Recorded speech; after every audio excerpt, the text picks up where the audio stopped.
माधव कुंज बिहारी।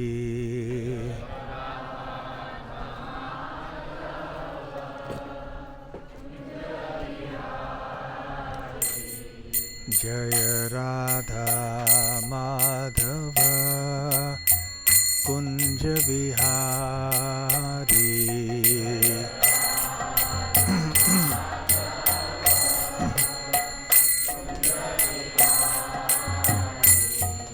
जय गोपीजन वल्लभ गिरिवरधारी।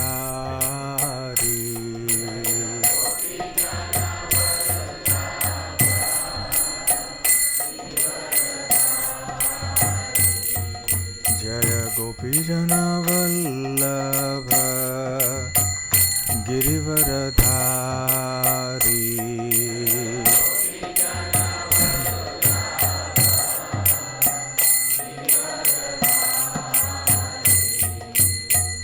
यशोदानंदन ब्रज जन रंजन।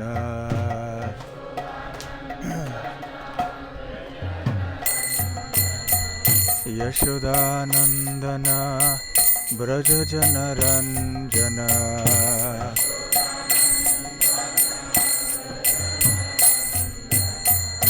यमुना तीरावन चारी।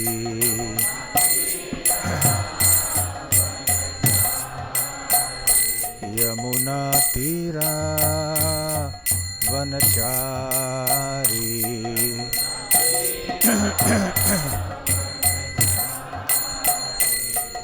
जय Radha Madhav Kunj Bihari.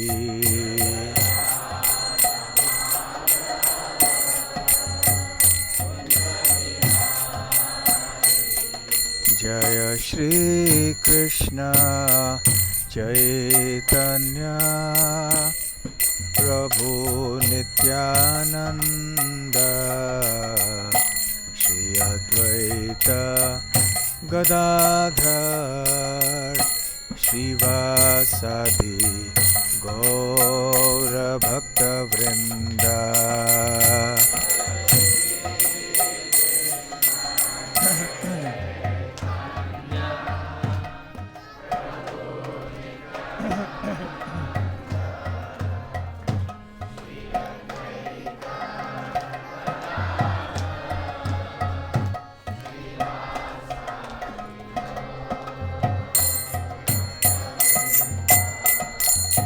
Hare Krishna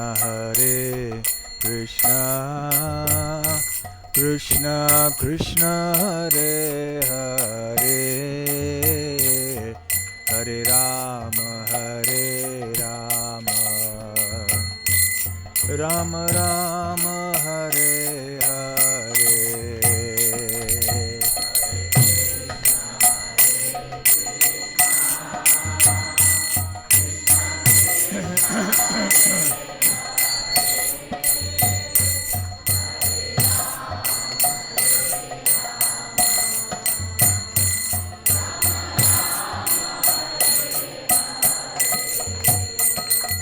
Hare Krishna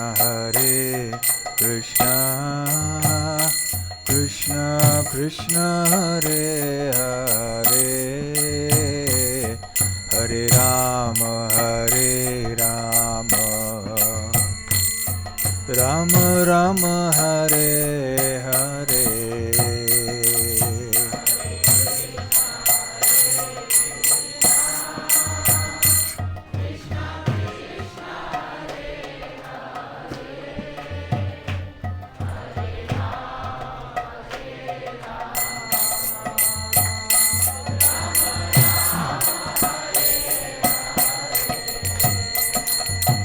Hare Krishna Krishna Krishna Hare Hare, Hare Rama Rama Rama Hare Hare.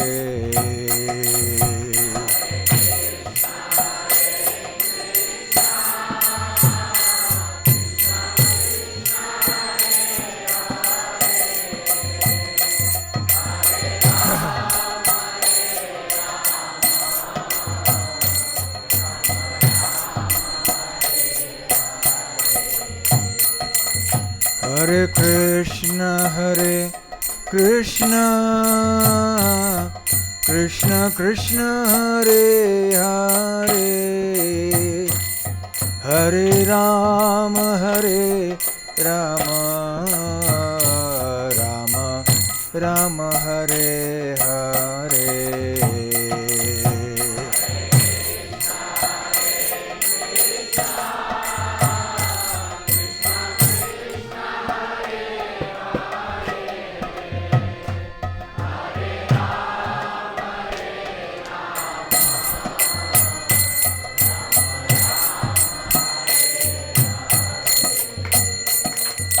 Hare Krishna, Krishna Krishna Hare Hare, Hare Rama, Rama Rama Hare Hare.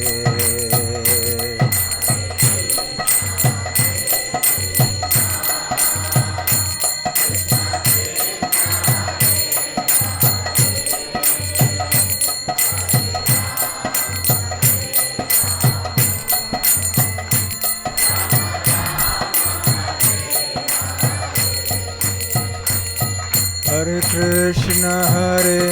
Krishna,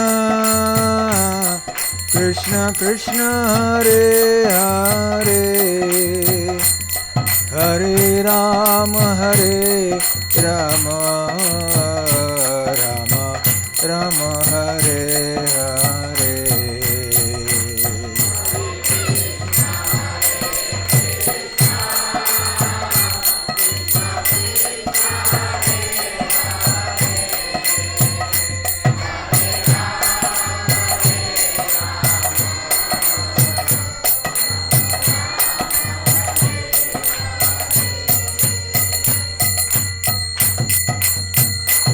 Jaya Radha Gokula Nanda, Radha Gokula Nanda Radhe.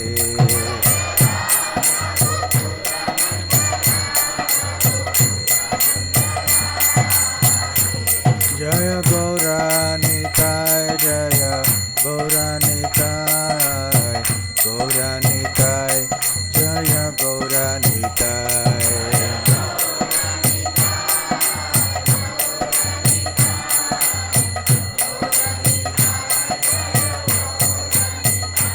Jaya Jagannatha, Jaya Baladeva, Jaya Subhadra, Jaya Sudarshana.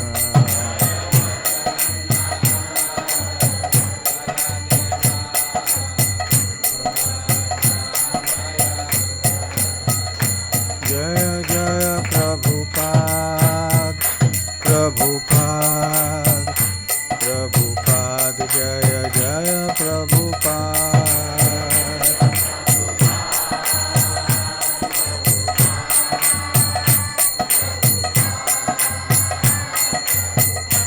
Nitai Gaura Hari Bol, Hari Bol, Hari Bol, Nitai Gaura Hari Bol.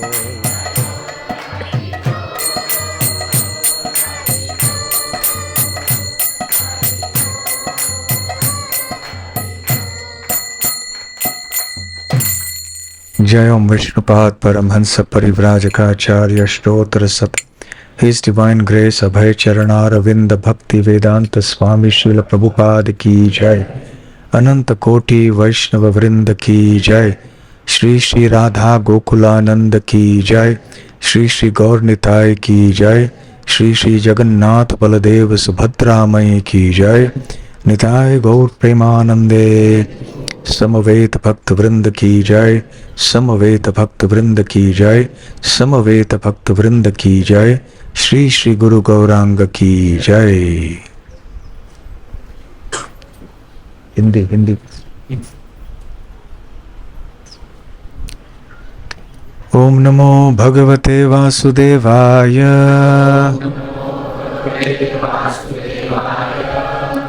Om Namo Bhagavate Vasudevaya. ओम नमो भगवते वासुदेवाय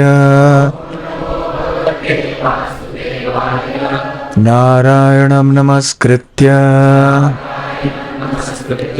नरं चैव नरोत्तमं देवीं सरस्वतीं व्यासं ततो जयमुदीरयेत्। नष्टप्रायेषु भद्रेषु नित्यं भागवत सेवया भगवत्युत्तम श्लोके भक्तिर्भवति नैष्ठिकी। ग्रंथराज श्रीमद् भागवतम पहला स्कंद 5वां अध्याय। नारद द्वारा व्यासदेव को श्रीमद् भागवत के विषय में आदेश। श्लोक संख्या 1। सूत उवाच अथ तं सुखम् आसीनः उपासीनं बृहत् श्रवाः देवर्षिः प्राह विप्रर्षिं वीणा पाणिः स्मयन् इव। सूत उवाच अथ तं सुखमासीन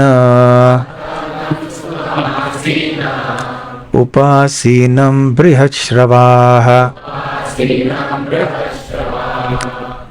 देवर्षिः प्राह विप्रर्षिं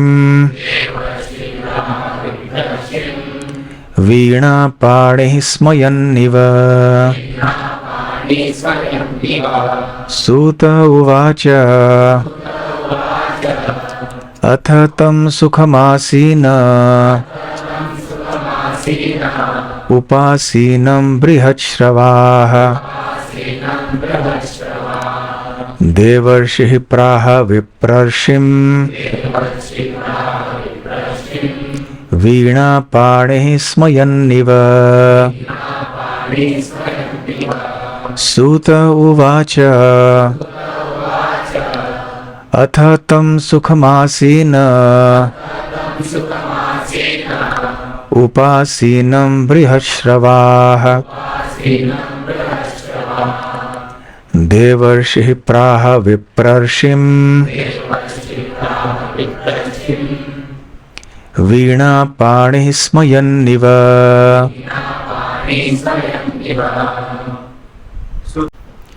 सूतः उवाच सूत जी ने कहा अथ अतएव तम उसको सुखम आसीनः सुखपूर्वक बैठे हुए उपासीनम पास बैठे हुए को बृहत् श्रवाः अत्यंत सम्मानित देवर्षि देवताओं के परम ऋषि ने प्राह कहा विप्रर्षिम ब्राह्मणों के ऋषि ब्रह्मर्षि से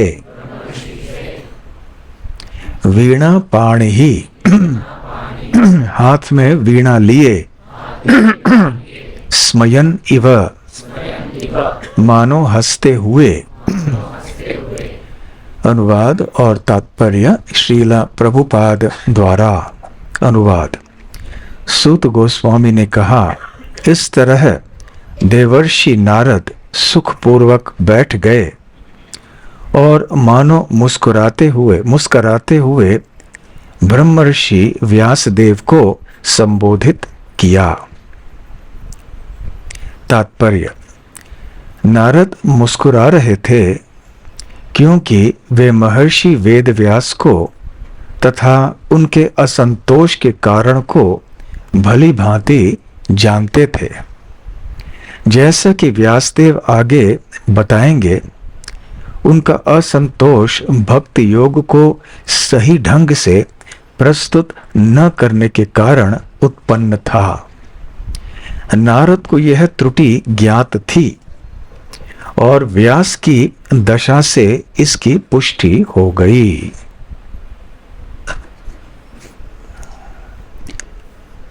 ओम ज्ञानतिमिरान्धस्य ज्ञानजनशलाकया चक्षुरुन्मीलितं येन तस्मै श्रीगुरवे नमः।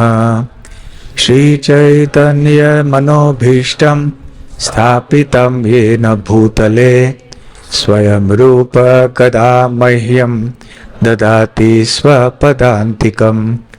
वन्देऽहं श्रीगुरो श्रीयुतपदकमलं श्रीगुरून् वैष्णवांश्च। श्रीरूपं साग्रजातं सहगण रघुनाथान्वितं तं सजीवं साद्वैतं सावधूतं परिजनसहितं कृष्ण चैतन्यदेवं श्रीराधा कृष्णपादां सहगण ललिता श्रीविशाखान्वितांश्च। नमो ओं विष्णुपादाय कृष्णप्रेष्ठाय भूतले श्रीमते भक्तिवेदांत स्वामिनिति नामिने। नमस्ते सारस्वते देवे गौरवाणी प्रचारिणे निर्विशेष शून्यवादी पाश्चात्य देशतारिणे। मुखं करोति वाचालं पंगुं लंघायते गिरिं यत्कृपातमहं वन्दे श्रीगुरून् दीनतारणं। वाञ्छाकल्पतरुभ्यश्च कृपा सिन्धुभ्य एव च पतितानां पावनेभ्यो वैष्णवेभ्यो नमो नमः। नमो महावदान्याय कृष्णाय कृष्ण चैतन्य नामने गौरत्विषे नमः। पंचतत्वात्मकं कृष्णं भक्तरूपस्वरूपकं भक्तावतारं भक्ताख्यं नमामि भक्तशक्तिकम्। आराध्यो भगवान् व्रजेशतनयस्तद्धाम वृन्दावनम्। रम्या काचिदुपासना व्रजवधू वर्गेण या कल्पिता। श्रीमद्भागवतं प्रमाणममलं प्रेमापुमर्थो महान्। श्रीचैतन्य महाप्रभोर्मतमिदं तत्रादर न परः। हे कृष्ण करुणा सिन्धो दीनबन्धो जगत्पते गोपेश गोपिका कांत राधा कांत नमोस्तुते। तप्त कांचन गौरांगी राधे वृंदावनेश्वरी वृषभानुसुते देवी प्रणमामि हरिप्रिये। जय श्री कृष्ण चैतन्य प्रभु नित्यानंद श्री अद्वैत गदाधर श्रीवासादि गौर भक्त वृंद। हरे कृष्णा कृष्णा कृष्णा हरे हरे, हरे राम राम राम हरे हरे। हरे कृष्णा। इस रविवार के सत्संग कार्यक्रम में पुनः आप सबका हार्दिक स्वागत है। पिछले रविवार को हम व्यासदेव और नारद जी के बारे में चर्चा कर रहे थे। प्रसंग ये चल रहा था श्रीमद् भागवतम के पहले स्कंद के चौथे अध्याय से कि व्यासदेव ने सारे वेदों की रचना की। रचना अर्थात संपादन किया, क्योंकि वेद तो सनातन है। जैसे भगवान सनातन है तो उनकी वाणी जो वेद है, उनकी शिक्षाएं जो वेद हैं, वो भी सनातन है। ब्रह्मांड के प्रारंभ में भगवान के सांस के माध्यम से ये वेद पुनः प्रकट होते हैं और समय समय पर भगवान वेदों की पुनः स्थापना करते हैं जब ये ज्ञान किसी न किसी कारण से लुप्त हो जाता है। तो कलयुग के पहले ये वेदों का ज्ञान लिखित रूप में नहीं हुआ करता था। गुरु मंत्रों का उच्चारण करते थे, शिष्य उन मंत्रों को सुनते थे, उनका पठन करते थे और ऐसे श्रवण कीर्तन करते करते शिष्य कंठस्थ कर देते थे। और केवल हम 200-400 श्लोकों की बात नहीं कर रहे हैं, हम लाखों लाखों करोड़ों श्लोकों की बात करते हैं। तो इसी प्रकार से शिक्षा प्रणाली हुआ करती थी उस समय, क्योंकि लोगों की स्मृति शक्ति इतनी तीव्र थी, उनकी बुद्धि इतनी तीव्र थी। परंतु कलयुग में ये दशा हम लोगों की नहीं है। हमारी स्मरण शक्ति ठीक नहीं है, बुद्धि शक्ति भी पर्याप्त नहीं है वेद शास्त्रों को समझने के लिए। इसलिए कलयुग के लोगों की दशा को जानते हुए, क्योंकि उनकी दृष्टि दिव्य थी, इसलिए व्यासदेव भूत, वर्तमान और भविष्य तीनों को जानते थे। इसलिए उन्होंने वेदों का संपादन किया 4 भाग में, और फिर उन्होंने अपने शिष्यों को ये 4 भाग सौंप दिए। और 5वां भाग था इतिहास, पुराण इत्यादि। ऐसे उनके 5 प्रमुख शिष्यों को उन्होंने वेदों के ये अलग अलग ज्ञान के विभाग सौंप दिए। और इसके बाद अनेक और ग्रंथों की रचना भी व्यासदेव जी ने की। साथ साथ महाभारत की रचना भी व्यासदेव ने की। परंतु इतना सब करने के बाद भी व्यासदेव जी अपने हृदय में एक खालीपन सा अनुभव कर रहे थे। उनको समझ में नहीं आ रहा था कि ये क्यों हो रहा है। 4 वेदों की रचना कर दी, वेदांत, उपनिषद, पुराण, इतिहास, महाभारत, इन सारे ग्रंथों की रचना करने के बाद भी, इतना वैदिक ज्ञान बतलाने के बाद भी ऐसा क्यों उनका हृदय कुछ असंतुष्ट सा था। तो व्यासदेव सोच में पड़ गए। व्यासदेव जी, जैसे श्रील प्रभुपाद जी ने बताया था तात्पर्यों में, ज्ञान से पूर्ण थे।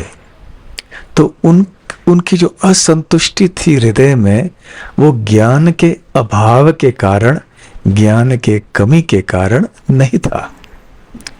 तो वो सोच में पड़ गए कि क्या हुआ, क्यों ऐसे हो रहा है। और ठीक उसी क्षण उनके गुरु नारद मुनि वहां पर उपस्थित हुए। नारद मुनि तो संपूर्ण ब्रह्मांड में भ्रमण करते हैं, केवल ब्रह्मांड के भीतर नहीं, वो ब्रह्मांड में वैकुंठ का पार करके वैकुंठ जगत में भी जा सकते हैं। ये नारद मुनि की क्षमता है। तो नारद मुनि अपना वीणा बजाते बजाते, भगवान का नामोच्चारण करते करते व्यासदेव जी के आश्रम में आए। सम्याप्रास, जो सरस्वती नदी के तट में बद्रिक आश्रम में है। और जैसे ही व्यासदेव जी ने नारद मुनि को देखा तो बड़े आनंद से आश्चर्यचकित होकर खड़े हुए और जैसे उचित है वैसे उन्होंने नारद मुनि का स्वागत किया और उनको एक आसन प्रस्तुत किया बैठने के लिए। और उसके बाद क्या हुआ, इस 5वें अध्याय से वर्णित है। तो सूत गोस्वामी नैमिषारण्य में एकत्र हुए ऋषियों को अब ये बता रहे हैं कि जब नारद मुनि व्यासदेव के सामने आए, खड़े हो गए, तो उस समय क्या हुआ। उन दोनों के बीच में किस प्रकार का संवाद हुआ। तो पहले ही श्लोक में इस अध्याय में सूत गोस्वामी कहते हैं कि अथ मतलब अतः इसके बाद तम सुखम आसीन उपासीनम बृहच्छ्रवाः। तो उस समय नारद मुनि ने पास में बैठे नीचे बैठे हुए व्यासदेव से बात करना शुरू किया। दोनों महान ऋषि थे। नारद मुनि को देव ऋषि कहते हैं, देवों के ऋषि हैं। और व्यासदेव भी कोई साधारण ऋषि नहीं थे। उन्होंने समस्त वेदों की रचना की थी, संपादन किया था, इतनी तपस्या की थी। और उनके पिता थे पराशर मुनि, इतने बड़े ऋषि। तो न नारद मुनि कोई छोटे साधारण व्यक्ति थे, न व्यासदेव। तो ऐसे जब आदर्श ऋषियों का, गुरु शिष्यों का संवाद होता है तो हम सब के लिए श्रवणीय हो जाता है। और हमारे सारे शास्त्रों में ऐसे ही अनेक संवादों का वर्णन पाया जाता है। जैसे भगवत गीता भी एक संवाद है अर्जुन और श्री कृष्ण के बीच में, और ऐसे अनेक संवाद हैं श्रीमद् भागवतम में, रामायण में, महाभारत में, अन्य पुराणों में। तो जैसे ही बैठ गए वहां पर नारद मुनि, फिर सूत गोस्वामी कहते हैं कि वही नारद मुनि कौन है जो देवर्षि भी हैं। प्राहा विपर्षि विप्रर्षिम विप्र ऋषि। तो विप्रों में से जो ऋषि हैं, विप्र अर्थात ब्राह्मण, तो ब्राह्मणों में से जो ऋषि थे उनका संबोधन करते हुए नारद मुनि जो देव ऋषि हैं उन्होंने क्या कहा। वीणा पाणि स्मयन्निवतो, वो थोड़ा मुस्कुरा रहे थे, स्मित हास्य उनके चेहरे पे दिखाई दे रहा था। और नारद मुनि का संबोधन इस शब्द से किया गया है, वीणा पाणि ही। वीणा एक संगीत का वाद्य है, आप जानते हैं, जैसे सितार होता है वैसे ही वीणा है। माता सरस्वती वीणा को बजाती हैं। और पाणि, पाणि अर्थात हाथ। तो वीणा पाणि ही अर्थात वो व्यक्ति जो कि अपने कर कमलों में वीणा धारण करते हैं, वीणा बजाते हैं। इसलिए नारद मुनि का और एक नाम है वीणा पाणि ही। जैसे कि भगवान विष्णु का एक नाम है चक्रपाणि ही, जो चक्र अपने कर कमलों में धारण करते हैं। गदा पाणि ही, शंख पाणि ही, ये सारे भगवान के नाम हैं। उसी प्रकार के से यमराज को दंड पाणि कहते हैं, क्योंकि लोगों को दंड देने के लिए उनके हाथ में दंड होता है। यमराज सारे बद्ध जीवों के कर्मों का हिसाब किताब रखते हैं अपने सेवकों के द्वारा, और जैसे जैसे लोग कर्म करते हैं वैसे वैसे उनको कर्मों का फल मिलता है। तो इस प्रकार से ये पाणि हाथ है और वीणा ये एक वाद्य है। तो नारद मुनि वीणा बहुत अच्छी तरह से बजाते हैं, इतने अच्छी तरह से बजाते हैं कि वो बहुत विशारद माने जाते हैं, प्रवीण माने जाते हैं। भक्ति विनोद ठाकुर ने भी लिखा है अपने गीत में, नारद मुनि बजाए बिना राधिका रमन नामे। तो नारद मुनि अपने वीणा को साथ में लेते लेते वो राधिका रमन श्री कृष्ण का नामोच्चारण करते रहते हैं। बचपन से आपने कोई न कोई सिनेमा में, नाटक में, यहाँ वहाँ टीवी पे कुछ देखा होगा। जब नारद मुनि को दिखाया जाता है तो हाथ में वीणा होती है, वो नारायण नारायण करते हुए चलते हैं। कभी कभी ऐसे सिनेमा आदि में नारद मुनि का मजाक उड़ाया जाता है, परंतु नारद मुनि को कभी भी गलती से भी उपहास का पात्र नहीं बनाना चाहिए। नारद मुनि भगवान के महान भक्त हैं, शुद्ध भक्त हैं, ब्रह्मा जी के पुत्र हैं, उनके शिष्य हैं, इसलिए पूरे सम्मान के साथ उनके बारे में चर्चा करनी चाहिए। तो खैर, नारद मुनि का एक ही काम है, वो सब जगह भ्रमण करते हैं। और भ्रमण किस लिए करते हैं? ऐसे बहुत सारे लोग बहुत कुछ भ्रमण करते हैं, इधर उधर घूमते हैं पर्यटक के रूप में, परंतु नारद मुनि भी भ्रमण करते हैं केवल भगवान के नाम का गुणगान करने के लिए, भगवान की भक्ति का प्रचार करने के लिए। वैसे नारद मुनि को ये वीणा कब मिली, ये संगीत विद्या उन्होंने कब प्राप्त की, इसका भी वर्णन शास्त्रों में पाया जाता है। ऐसे विविध वर्णन है, इसे हम कल्प भेद के दृष्टि से जान सकते हैं। अलग अलग कल्पों में, ब्रह्मा जी के दिनों में जब नारद जी अलग अलग रूपों में आते हैं तो अलग अलग तरह से कोई लीला करते हैं। तो खैर, एक जगह बताया गया है कि लिंग पुराण में कि स्वयं श्री कृष्ण ने नारद मुनि को ये संगीत की विद्या सिखाई। और स्कंद पुराण में भी एक ऐसी कथा आती है कि श्री कृष्ण ने नारद मुनि को पूछा, से कहा कि नारद, मैं तुम्हारे ऊपर बहुत प्रसन्न हूं, तो कोई वरदान मांगो मुझसे।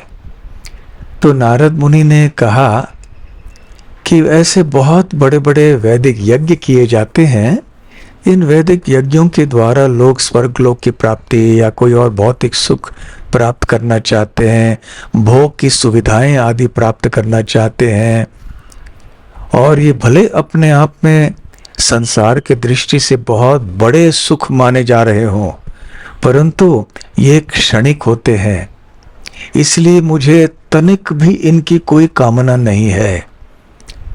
तो मुझे ये सारी चीजें आपसे नहीं चाहिए, लेकिन क्योंकि आप पूछ रहे हैं तो अवश्य एक वरदान मैं आपसे चाहूंगा, आप कृपा करके मुझे ये वरदान दे दीजिए।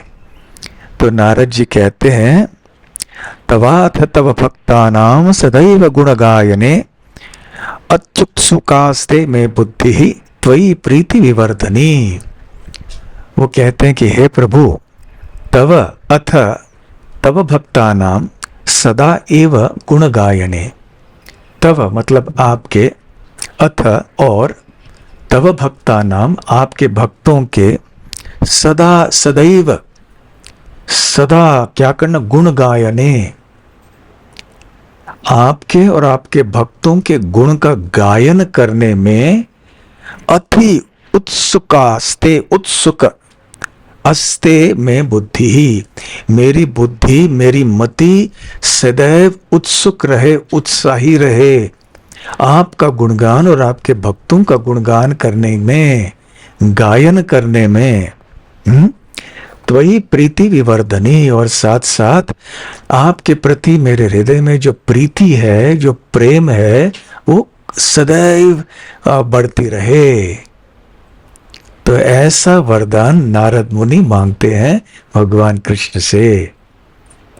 तो यदि हमारे सामने भी भगवान कभी प्रकट हो जाए और पूछे आपको क्या चाहिए वरदान, तो हमें याद रखना चाहिए, अचानक बोल नहीं जाना है बड़ा टीवी घर में दिला दो, वो बड़ा जो होता है पूरे दीवार के ऊपर उतना।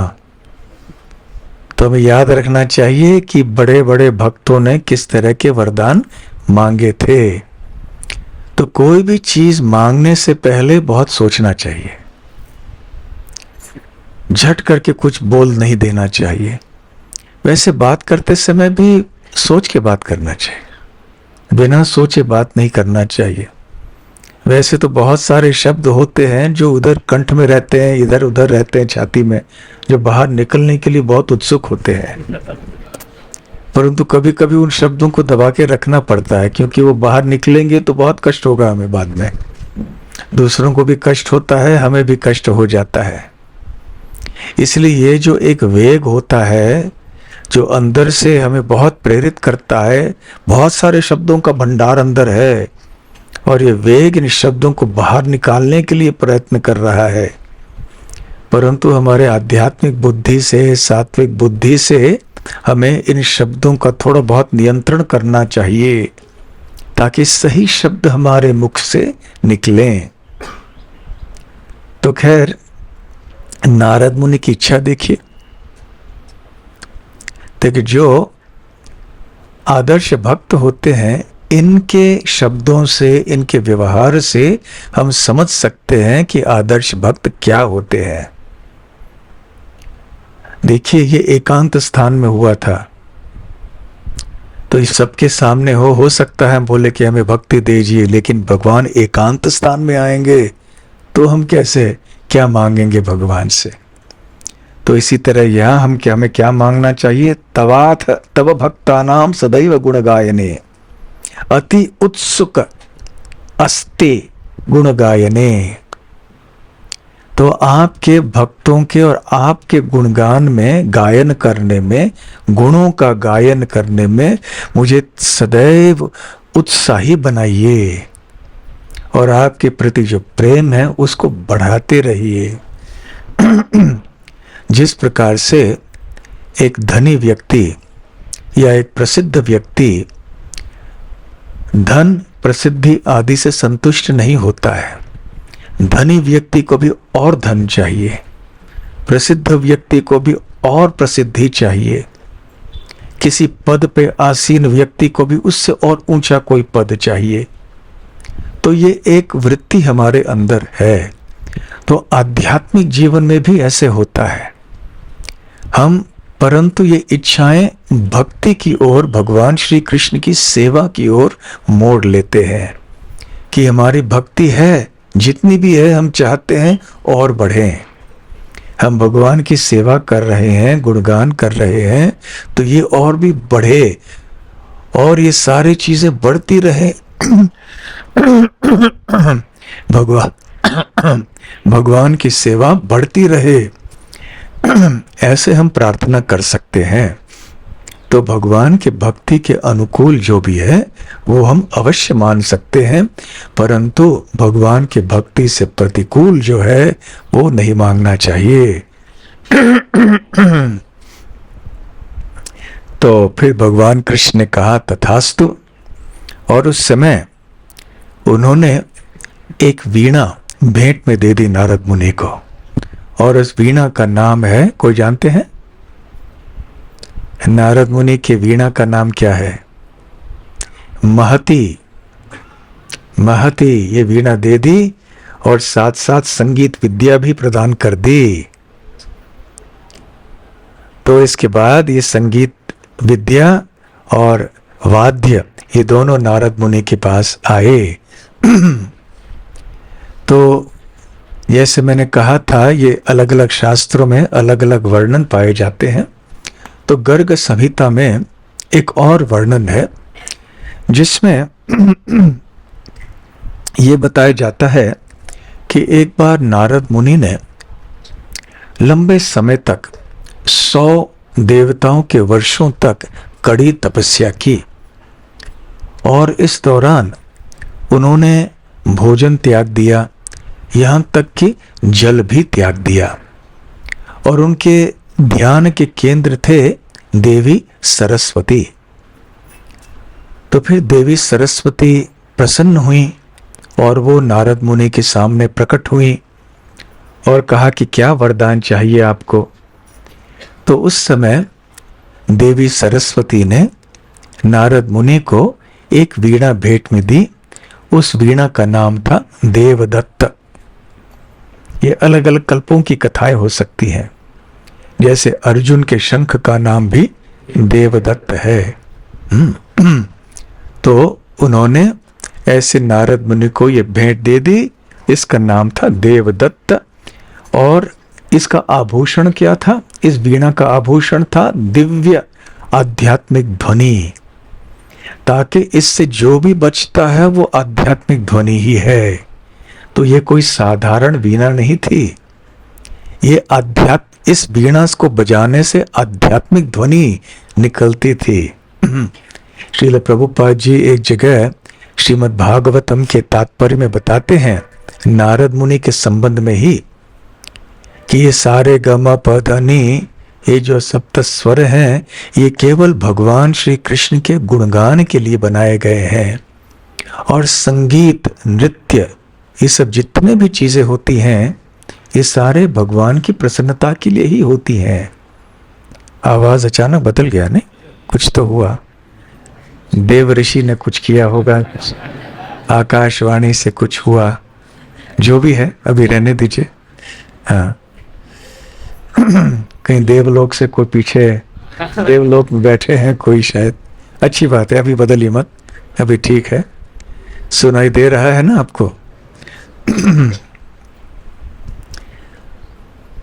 तो श्रील प्रभुपाद जी कहते हैं कि संगीत केवल और केवल भगवान का गुणगान करने के लिए होना चाहिए। तो देखिए, संगीत अपने आप में दिव्य है, ये वीणा अपने आप में दिव्य है, जितने भी ये वाद्य हैं जैसे मृदंग है, करताल है, ये सारे के सारे दिव्य हैं। परंतु इनका उपयोग यदि हमने किसी भौतिक चीज में लगा दिया तो वो भौतिक हो जाएंगे। तो वीणा को भी हम सिनेमा के गाने बजाने के लिए कर सकते हैं, मृदंग को, ढोलक आदि भी सिनेमा के गाने के लिए प्रयोग कर सकते हैं, तो फिर वो दिव्य नहीं रहते। तो संगीत का मूल उद्देश्य होता है भगवान की सेवा करना, भगवान का गुणगान करना। और इसलिए आप देखेंगे कि भक्ति पिछले 5-6 सालों में भी जितने बड़े बड़े भक्त हुए हैं हमारे देश में, वो सारे के सारे संगीत के द्वारा प्रचार करते थे। यहाँ कर्नाटक में देखिए,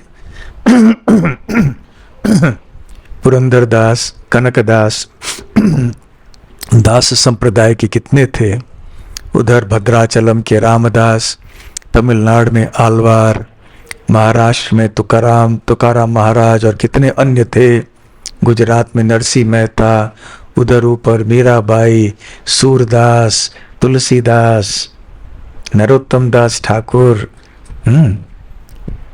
सालाबेग, कवि सालाबेग, ऐसे कितने सारे बड़े बड़े कवि रहे हैं, भक्ति के कवि।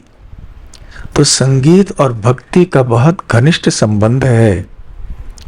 और श्रील विश्वनाथ चक्रवर्ती ठाकुर भी कहते हैं कि जब हम बहुत मधुर रागों में हरिनाम का कीर्तन करते हैं तो हरिनाम का रस बढ़ जाता है और हरिनाम के प्रति हमारी आसक्ति बढ़ने लगती है। इसलिए जब संगीतमय ढंग से हरिनाम लिया जाता है तो सब प्रसन्न हो जाते हैं। परंतु हमें ध्यान रखना है कि हमारा उद्देश्य कीर्तन में संगीत नहीं है, भगवान का नाम है। क्योंकि हम भगवान का नाम संगीतमय ढंग से ले रहे हैं, इसलिए संगीत का प्रयोग कर रहे हैं, तो संगीत भी वो धन्य हो जाता है। तो खैर, इस प्रकार से तो सरस्वती देवी ने ये वीणा प्रदान की। और इतना ही नहीं, सरस्वती देवी ने समस्त प्रकार की जो संगीत की विद्याएं हैं उनको भी सिखा दिया नारद मुनि को। गर्ग संहिता में बताया गया है कि जितने भी भिन्न भिन्न राग और रागिणी हैं और उनसे उत्पन्न होने वाले भी और छोटे छोटे राग रागिणी हैं, उनको सिखाया। साथ साथ उन्होंने जो सही देश काल पात्र के अनुसार किस प्रकार से अलग अलग राग गाने चाहिए, कौन से राग किस समय गाने चाहिए, कहाँ गाने चाहिए, ये भी सिखाया। जो आप में से शास्त्रीय संगीत जानते हो, आप में से कोई शास्त्रीय संगीत सीख चुके हैं? नहीं, एक भी नहीं, 1 2 और कोई नहीं? अरे बहुत कम।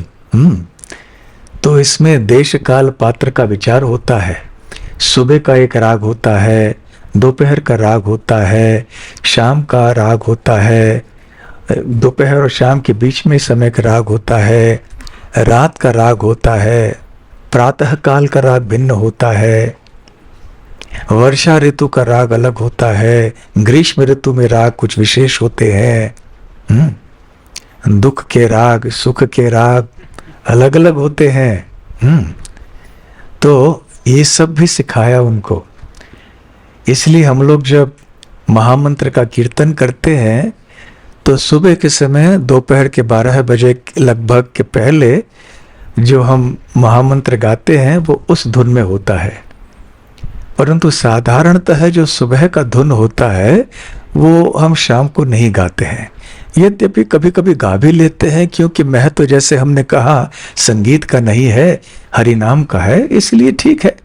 किसी को राग आदि का ज्ञान नहीं भी है, परंतु वो भक्ति भाव से भगवान का नाम ले रहा है, तो भले किसी भी राग में क्यों न गाए, भगवान भावग्राही जनार्दन होने के कारण उसे स्वीकार करते हैं। परंतु जो प्रशिक्षित भक्त हैं वो देखेंगे कि सुबह के धुन सुबह को गाए जाएं, शाम के धुन शाम को गाए जाएं। जैसे सुबह का धुन महामंत्र का कौन सा होता है? जीव जागो के धुन में। जीव जागो कैसा होता है? जीव जागो, जीव जागो, गोरा चांद बोले, कोठ निद्रा जाओ माया, पिशाचिर कोले। हरे कृष्णा कृष्ण कृष्ण हरे हरे, हरे राम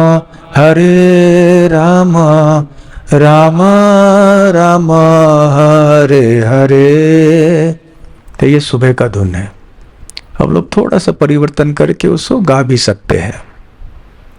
तो ये दोपहर तक होता है, उससे बाद ये धुन वैसे नहीं गाना चाहिए। परंतु जैसे मैंने कहा हरि नाम लेना अधिक महत्वपूर्ण है।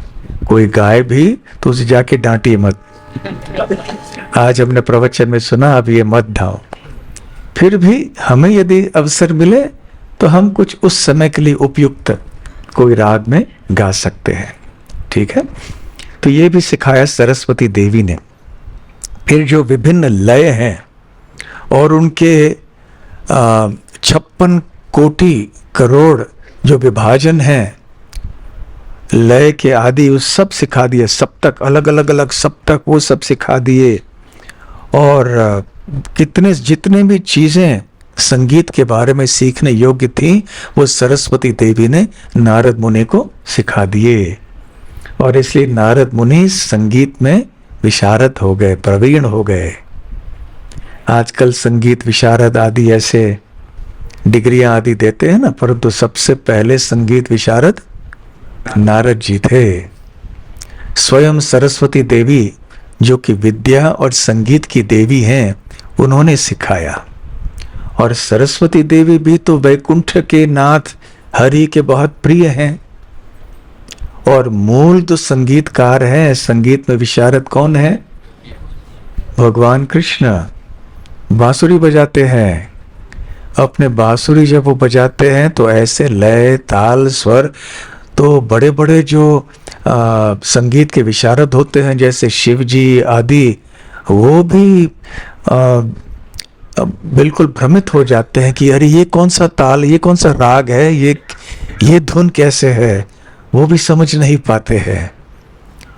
तो अंततः भगवान श्री कृष्ण से ही सब कुछ उत्पन्न होता है। तो संपूर्ण संगीत विद्या भी भगवान श्री कृष्ण से उत्पन्न होती है। तो साथ साथ श्रीमती राधा रानी, अन्य गोपियां, वो भी संगीत के अलग अलग वाद्य बजाते हैं, श्री कृष्ण का गुणगान करते हैं, राधा रानी का गुणगान करते हैं। तो गोलोक वृंदावन में भी संगीत है, मधुर संगीत, दिव्य संगीत।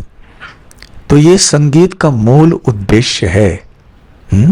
तो जब संगीत का प्रयोग भगवान की भक्ति की अतिरिक्त अन्य किसी कारण के लिए किया जाता है तो हमें जानना चाहिए कि यह दुरुपयोग है संगीत का।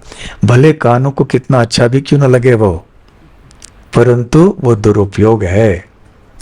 तो खैर, ये है केवल वीणा पाणी शब्दों का तात्पर्य कि नारद मुनि को वीणा पाणी ही क्यों कहते हैं।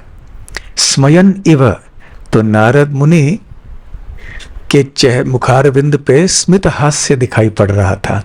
तो श्रील प्रभुपाद जी कहते हैं कि ऐसा स्मित हास्य क्यों था? क्योंकि वो भली भांति जानते थे कि व्यासदेव कितने महान ऋषि हैं, कितने बड़े संत हैं, मुनि हैं, और उनके जो असंतुष्टि का कारण भी जानते थे। इसलिए वो सही समय पे अपने शिष्य के समस्या का समाधान करने के लिए आए। तो फिर व्यासदेव से नारद मुनि कहने लगे कि अरे पाराशर्य अर्थात पराशर ऋषि के पुत्र, हे महाभाग, वो अहो भाग्यवान ऋषि, तो आपने शरीर और मन को ही आत्मा समझाने पे क्या मन आपका संतुष्ट हो गया है? तो क्यों व्यासदेव ऐसे करते?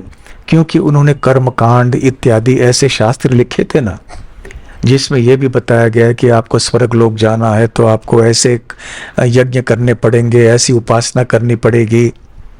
तो ये सारे स्वर्गीय सुख भोगने की जो इच्छा वगैरह होती है, ये भी तो देहात्म बुद्धि में ही होती है। जब व्यक्ति अपने आप को शरीर समझता है तो वो शरीर का भोग करना चाहता है, प्रकृति का भोग करना चाहता है। तो ये सारे कर्मकांड आदि अन्य शास्त्र थे जो हैं, उनमें व्यासदेव जी ने इंद्रिय तृप्ति को ही बढ़ावा दिया है।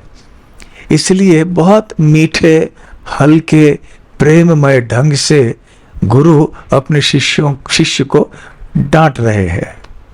डांट जैसे नहीं लग रही है, लेकिन हल्का एक डांट है ये।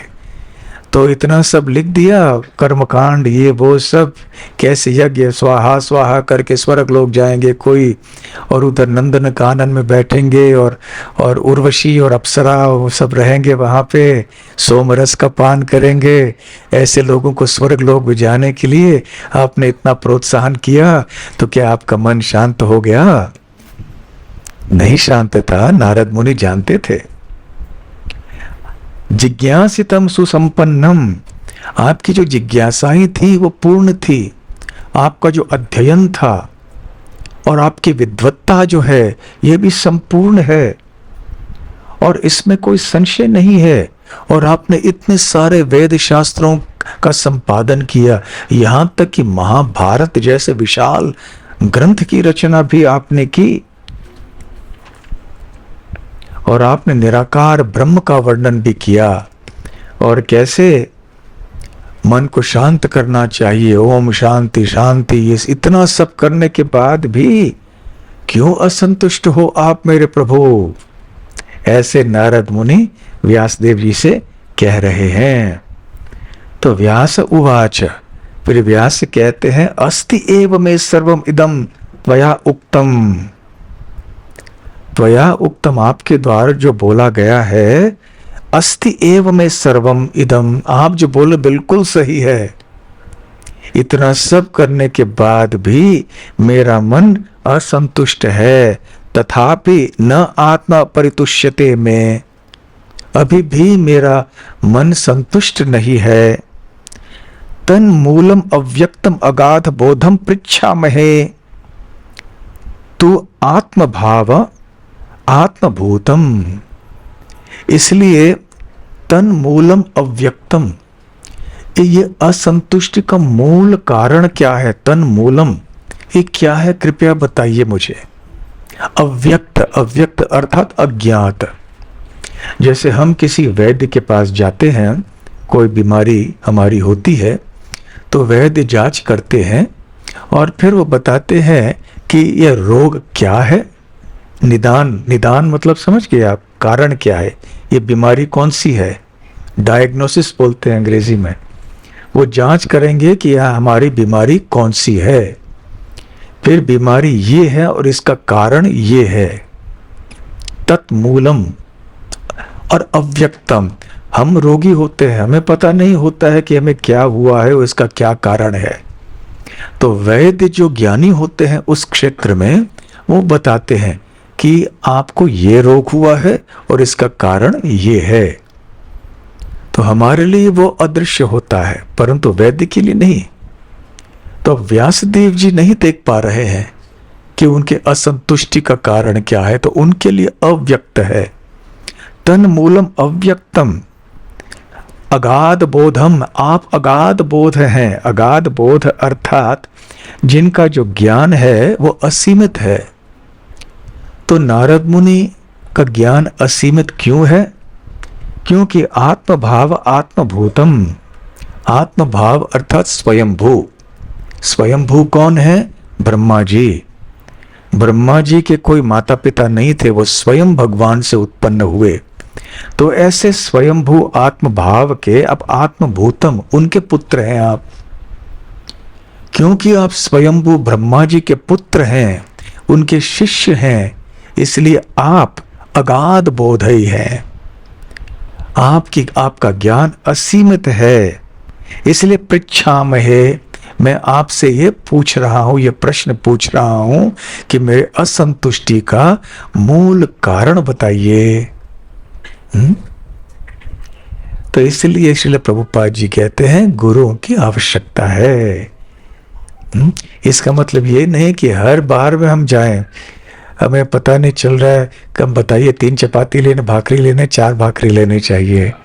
आज घर में ये हुआ तो मुझे पता नहीं क्या करना चाहिए, ये करना चाहिए, वो करना चाहिए। इसका अर्थ ये नहीं होता कि हर चीज के लिए आप जाएं और प्रश्न पूछें, परंतु जो जीवन के मूल समस्याएं होती हैं और जो कि महत्वपूर्ण निर्णय लेने होते हैं जीवन में, उनके बारे में अवश्य हमें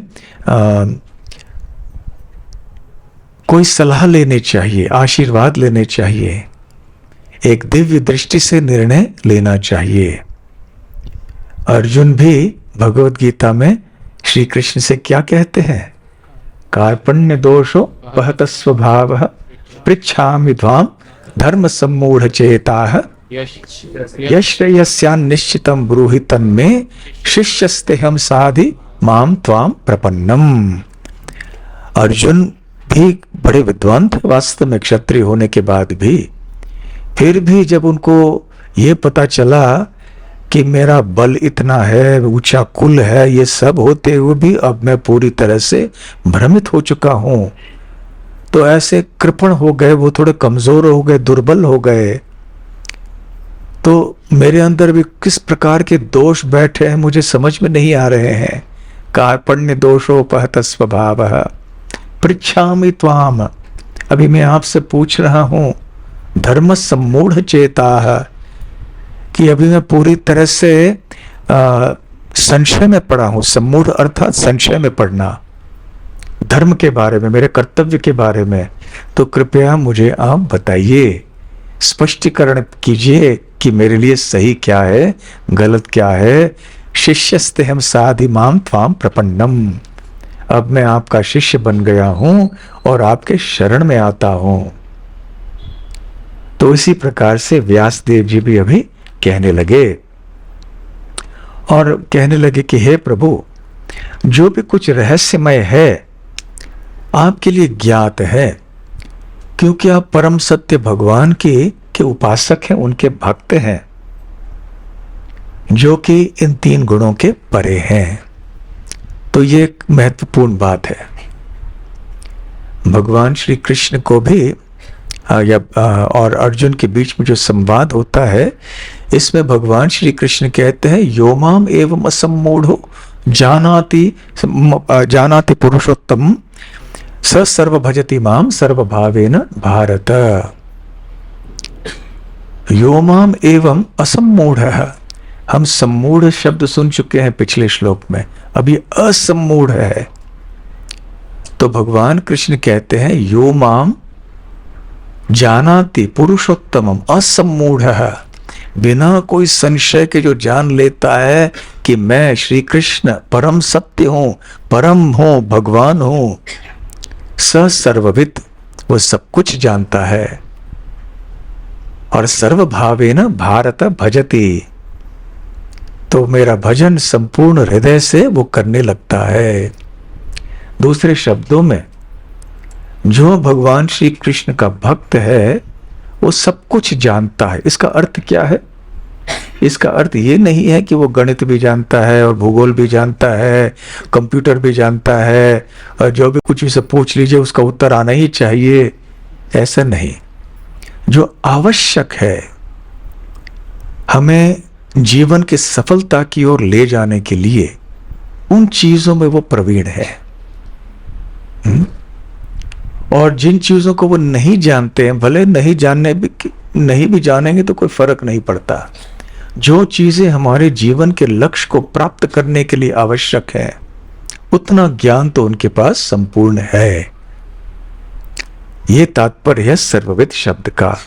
तो नारद मुनि तो भगवान के शुद्ध भक्त हैं, इसलिए व्यासदेव जी सही निर्णय ले रहे हैं कि हाँ, आप भगवान कृष्ण के परम भक्त हैं, इसलिए आप जानते हैं कि मुझे इस विडंबना से कैसे बाहर कराना है।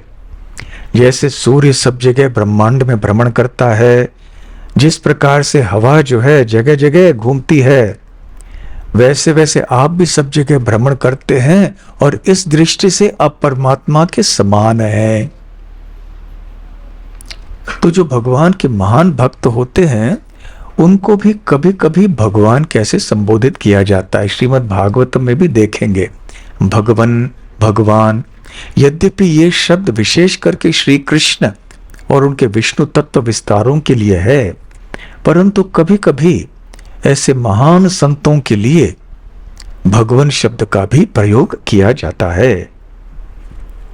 कृपया अभी जांच कर लीजिए और मुझे बताइए कि किन दोषों के कारण मेरा मन अभी तक संतुष्ट नहीं है।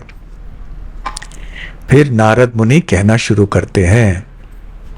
पहले हम जाके वैद्य को बताते हैं ना, जब कोई वैद्य के पास जाते हैं वो बहुत बात करना चाहते हैं। डॉक्टरों से बात कीजिए, आप कोई भी डॉक्टर को पूछिए कि जब मरीज आता है, मरीज बहुत ज़्यादा बात करना चाहता है, जितने भी बातें मन में है वो सब बताना चाहता है, घर की बातें भी बता देता है, ऐसे वैसे, बाहर बैठ के भी।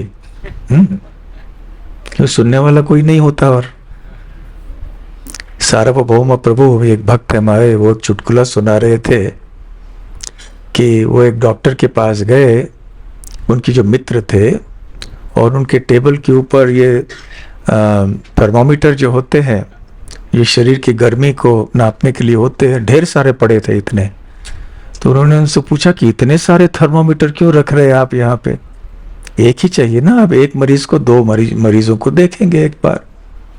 तो नहीं, क्या होता है ना, बाहर जो हमारे मरीज प्रतीक्षा कर रहे हैं अंदर आने के लिए, इतना बातचीत करते हैं जोर जोर से, तो मैंने वहां मेरे सिस्टर को, नर्स को बोल दिया है कि सबके मुंह में एक एक थर्मोमीटर डाल के बिठा दो, तो शांति से बैठे रहते हैं, कोई आवाज नहीं, शांति से सब हो जाता है।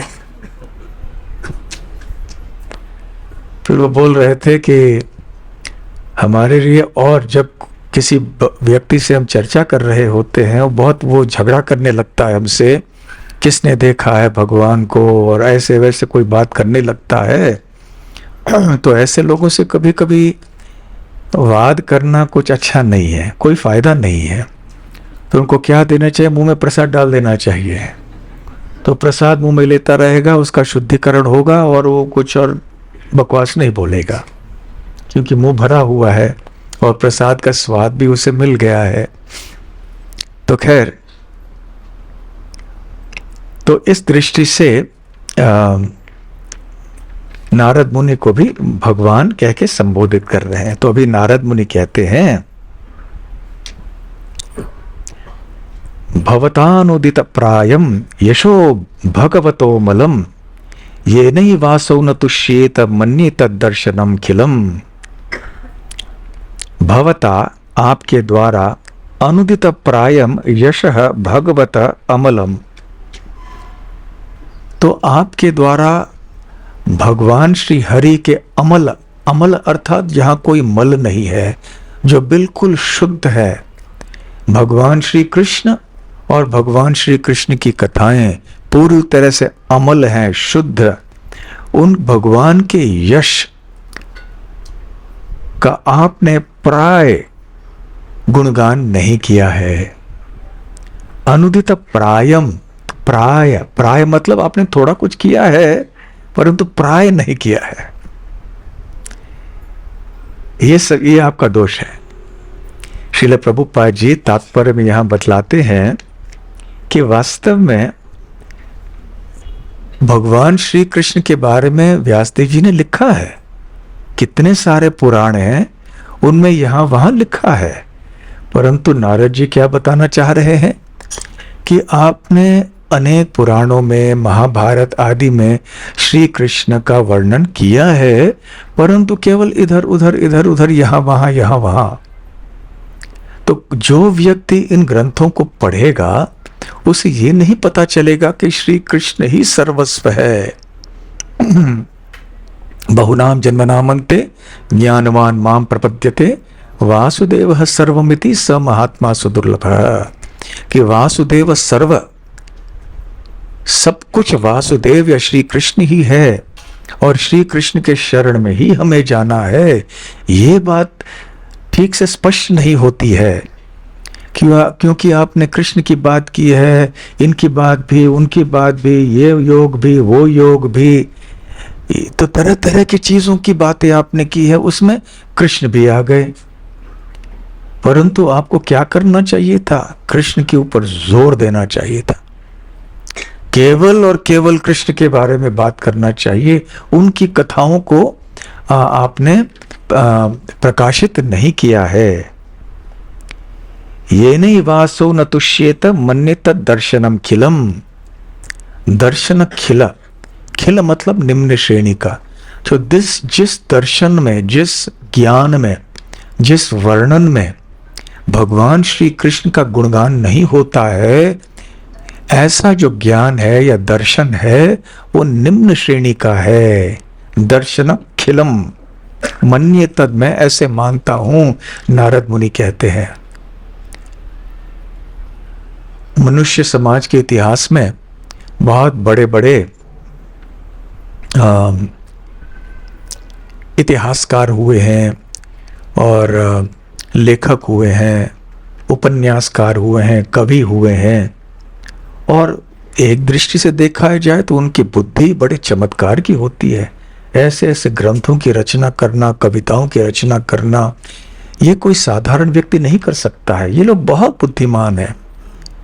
इनको एक विशेष शक्ति है कि इस प्रकार से इन ग्रंथों की रचना ये लोग कर सकते हैं। परंतु जितनी भी लिखने की, कविता की रचना करने की कला या पात्रता इनके अंदर हो, या भले जितने भी नोबेल पुरस्कार आदि उनको प्राप्त हुए हों, क्योंकि इनमें श्री कृष्ण का या भगवान का पर्याप्त रूप से या सही रूप से वर्णन नहीं है, इसलिए इनकी प्रशंसा, इन ग्रंथों की प्रशंसा हम नहीं कर सकते। ये निम्न श्रेणी के माने जाते हैं, भले जितने भी कलाएं उन लेखकों के पास क्यों न हो, जितने भी बुद्धि क्यों न हो, तो इसलिए निम्न श्रेणी का दर्शन है ये सब। इसलिए आपने ये एक गलती कर ली। और प्रभुपाद जी एक महत्वपूर्ण बात यहां तात्पर्य में कहते हैं। वो कहते हैं कि व्यासदेव जी ने न केवल वेदों की रचना की, न केवल पुराणों की रचना की, महाभारत की, परंतु उन्होंने वेदांत का भी, वेदांत दर्शन की रचना भी की। वेदांत सूत्र, ब्रह्म सूत्र, और वेदांत सूत्र की रचना करने के बाद वो पूरी तरह से संतुष्ट नहीं हुए। तो जो सोचते हैं कि केवल वेदांत दर्शन को पढ़ के हम आनंदित होंगे, कैसे संभव है? आप समझे? आप जो ज्ञान योग के पथ में चलते हैं उनका पथ ये होता है कि व्यक्ति को केवल वेदांत दर्शन पढ़ना चाहिए, वेदांत सूत्र। जब चैतन्य महाप्रभु वाराणसी पहुंचे थे तो वहां पे एक मायावादी सन्यासी हुआ करते थे जिनका नाम था प्रकाशानंद सरस्वती। उनके हजारों शिष्य थे, वो प्रकांड पंडित थे, उनके शिष्य भी वैसे ही बड़े बड़े पंडित थे। दिन भर ये लोग बैठ के तपस्या करते थे, वेदांत का अध्ययन करते थे, कोई न कोई टीका आदि करते थे, चर्चा विचार विमर्श करते थे वेदांत सूत्र के ऊपर। एक शब्द को लेकर दिन भर चर्चा करते थे कि सूत्र में इस अक्षर का अर्थ क्या है, शब्द का अर्थ क्या है। इतने बड़े बड़े पंडित हुआ करते थे। तो चैतन्य महाप्रभु तो वहां पर आए और वो तो संकीर्तन करते हुए सड़कों पे जा रहे थे। तो इन सन्यासी ने देखा, उन्होंने बोला तो ये ठीक नहीं है हेनरी, ये क्या कर रहा है ये? सन्यासी का काम नहीं है सड़क में जाके भावुक होके जनसाधारण के साथ ऐसे कीर्तन करना और नृत्य करना। तो ऐसी जो टीकाएं हैं उनके ऊपर महाप्रभु के कानों तक पहुंची। जब वो वृंदावन जा रहे थे और वाराणसी में रुके थे, उस समय उन्होंने केवल एक कान से सुना लेकिन कुछ किया नहीं। जब वृंदावन से लौट के आए तो उस समय उनके एक शिष्य ने, अनुयायी ने, प्रकाश आनंद सरस्वती और उनके शिष्यों के साथ में महाप्रभु का दर्शन करवाया। तो वो लोग महाप्रभु का दर्शन कर पाए और फिर उन्होंने कहा कि सन्यासी का धर्म होता है वेदांत का अध्ययन करना, और आप एक भावुक रीति से कैसे ऐसे नाम संकीर्तन करते हैं सड़कों पे। महाप्रभु स्वयं श्री कृष्ण है। ब्रह्मणो ही प्रतिष्ठा हम, तो निराकार ब्रह्म तो श्री कृष्ण के दिव्य शरीर का तेज है। और जो ज्ञान योग के पथ में चलते हैं वो निराकार ब्रह्म से बहुत आकर्षित होते हैं। तो चैतन्य महाप्रभु ने अपना तेज ऐसे बढ़ाया, ये सारे सन्यासी इतने आकर्षित हो गए और बहुत ही नम्रता पूर्वक महाप्रभु को आके उठाकर ले आए, आप हमारे पास बैठिए, और प्रश्न पूछने लग गए। महाप्रभु ने उनके सारे दार्शनिक प्रश्नों का उत्तर दिया और वो सारे के सारे महाप्रभु के अनुयायी बन गए। तो महत्वपूर्ण बात जो यहाँ प्रभुपाद जी कह रहे हैं वो ये है कि भले कोई कितने भी बड़े ज्ञानी न हो, क्यों न हो, ज्ञान योग के पथ में केवल वेदांत का दर्शन का अध्ययन करने से, बिना कृष्ण कथा कृष्ण नाम लिए हुए वेदांत दर्शन से हृदय को संतुष्टि नहीं मिलेगी पूरी तरह से। और इसलिए वैष्णव जो होते हैं वो ये समझते हैं, विशेष करके चैतन्य महाप्रभु के अनुयायी, उनके संप्रदाय के भक्त, कि हमें वेदांत सूत्र के ऊपर टीका अलग से लिखने की आवश्यकता नहीं है। साधारणतः आध्यात्मिक समाज में, साधुओं के समाज में ऐसे माना जाता है कि यदि कोई संप्रदाय प्रामाणिक है तो इस प्रामाणिकता को साबित करने के लिए उनकी भी एक वेदांत के ऊपर टीका होनी चाहिए। परंतु चैतन्य महाप्रभु के संप्रदाय में ऐसी टीका नहीं थी। तो कई लोग ऐसे थे जयपुर में जो कि मानते थे कि ये गौड़ीय संप्रदाय प्रामाणिक नहीं है। तो वहां पर बलदेव विद्याभूषण ने जाके बताया कि हमें वेदांत के ऊपर अलग से टीका लिखने की आवश्यकता नहीं है, क्योंकि वेदांत के जो रचयिता है व्यासदेव, उन्होंने ही वेदांत की टीका श्रीमद् भागवतम रूप में लिखी है। इसलिए हम जो लेखक से और श्रेष्ठ क्या टीका लिख सकते हैं। सर्व वेदांत सारम ही श्री भागवतम उच्यते इष्यते तद रसामृत तृप्तस्य नान्यत्र स्यात् रतिः क्वचित्। श्रीमद् भागवतम के 12वें स्कंद में लिखा गया है कि सर्व वेदांत सारम ही भागवतम ऋष्यते इष्यते। तो इसी श्रीमद् भागवतम जो है ये संपूर्ण वेदांत सूत्र का सार है। तद रसामृत तृप्तस्य, तो जो इस ग्रंथ श्रीमद् भागवतम के रस के अमृत का पान पाके संतुष्ट हो गया है, न अन्यत्र स्यात् रतिः क्वचित्, तो अन्य किसी शास्त्र में वो स्वाद क्यों प्राप्त करना चाहेगा। तो इसी बात को नारद मुनि यहां कह रहे हैं व्यासदेव जी से। तो आपकी गलती ये हुई, आपने धर्म अर्थ काम मोक्ष के बारे में भी लिखा, आपने कर्म कांड ये सब लिखा, देवी देवताओं के बारे में लिखा, परंतु श्री कृष्ण के बारे में पर्याप्त रूप से नहीं लिखा, थोड़ा कुछ लिखा, यहां वहां कुछ लिखा। जैसे महाभारत में भी कृष्ण है, वैसे संपूर्ण महाभारत में से सबसे महत्वपूर्ण व्यक्ति कृष्ण है। परंतु आप अनेक लोगों को जाके पूछिए कि महाभारत के सबसे महत्वपूर्ण व्यक्ति कौन है, सब अपने अपने मत रखेंगे। कोई कहेंगे कर्ण, कोई कहेंगे अर्जुन, कोई कुछ और कहेंगे। परंतु वास्तव में महाभारत का उद्देश्य है श्री कृष्ण को जानना। महाभारत का सार है भगवत गीता, भगवत गीता का सार है श्री कृष्ण। इसलिए महाभारत के सार श्री कृष्ण है। परंतु यदि कोई महाभारत पढ़ेगा तो इतने सारी चीजें हैं महाभारत के श्लोकों में कि कोई व्यक्ति भ्रमित हो जाएगा कि सार क्या है।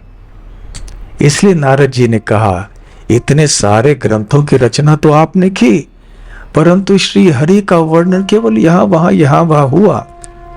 आपने इसके ऊपर जोर न देके, आपके इतने विभिन्न विषयों के ऊपर आपने व्याख्या की कि पढ़ने वाले को पता ही नहीं चलता था कि सार क्या है। और जब तक व्यक्ति सारग्राही नहीं हो जाता है और उसे नहीं पता चलता कि श्री कृष्ण ही संपूर्ण तत्वों के सार हैं, तब तक हृदय को संतुष्टि नहीं मिलेगी। इसलिए अभी उन्होंने निदान या डायग्नोसिस कर लिया है। और यदि आगे नारद मुनि क्या बोलना चाहते हैं, यदि आप सुनना चाहते हैं, तो आपको अगले रविवार को यहाँ पर आना होगा। श्री नारद मुनि की जय, श्रील व्यास देव की जय, श्रील प्रभुपाद की जय। गौर प्रेमानंदे, हरे कृष्णा।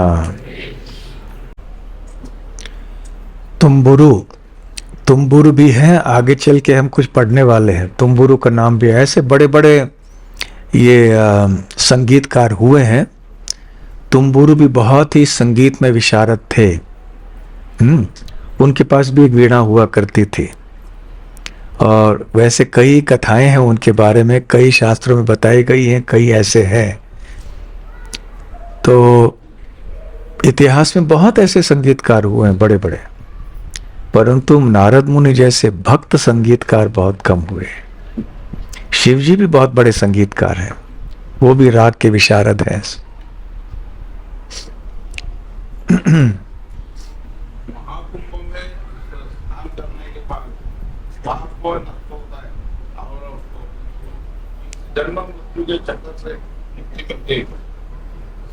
महाकुंभ में स्नान करने से पाप नष्ट होते हैं क्या, और हम जन्म मृत्यु के चक्र से छूट जाते हैं क्या? केवल दरवाजा खुल जाता है